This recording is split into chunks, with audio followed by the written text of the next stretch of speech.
রাধে। অনেক দিন আগেকার কথা, বৃন্দাবনে এক সাধু বাস করত।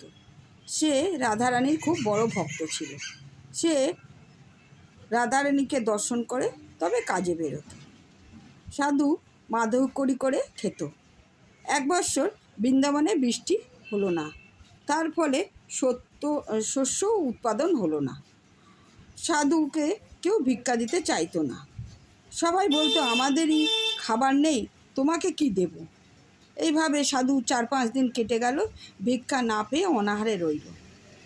তখন সে ভাবল যে আমি যদি অন্য কোথাও যাই তবে হয়তো সেখানে আমার ভিক্ষা মিলবে। এই ভেবে সে তার জিনিসপত্র বেঁধে ঘর থেকে বেরোতে যাবে। এমন সময় এক বাচ্চা মেয়ে এসে বলল, পণ্ডিতজি, আপনি কোথায় যাচ্ছেন? সাধু বলল, এখানে কেউ ভিক্ষা দেয় না, তাই ভাবছি অন্য দেশে যাব। তখন মেয়েটি বলল, আমার মা তোমার জন্য রোজ ভিক্ষা নিয়ে বসে থাকে, তুমি আমাদের বাড়ি যাও। সাধু বলল, তোমার মা? কোন বাড়িটা তোমাদের? চৌবেজি বাড়ি। ওখানে গিয়ে বলবে তোমার মেয়ে রাধা পাঠিয়েছে। আরও বলবে ঠাকুরের পাশে যে তাক আছে তাতে তোমার জন্য চাল ডাল তোলা রয়েছে।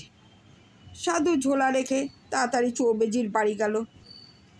তাকে দেখে চৌবেজি বলল, তোমাকে বলেছি না আমি ভিক্ষে দিতে পারবো না, তুমি আবার এসেছো?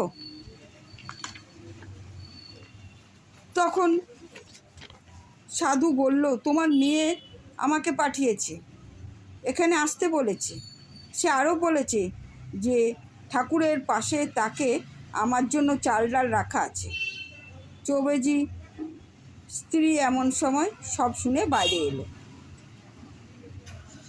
চৌবেজি বলল, আমার মেয়ে 6 বছর আগে মারা গেছে। চৌবেজির গিন্নি বলল, দাঁড়াও, আমি ঠাকুরের পাশে তাকে গিয়ে দেখছি কি আছে। চৌবেজির গিন্নি দেখলো যে সেখানে সত্যি সত্যি চাল ডাল সাজানো আছে। তখন সে সাধুকে ওই সিধে এনে দিল এবং বললে, তুমি রোজ আসবে। হরে কৃষ্ণা।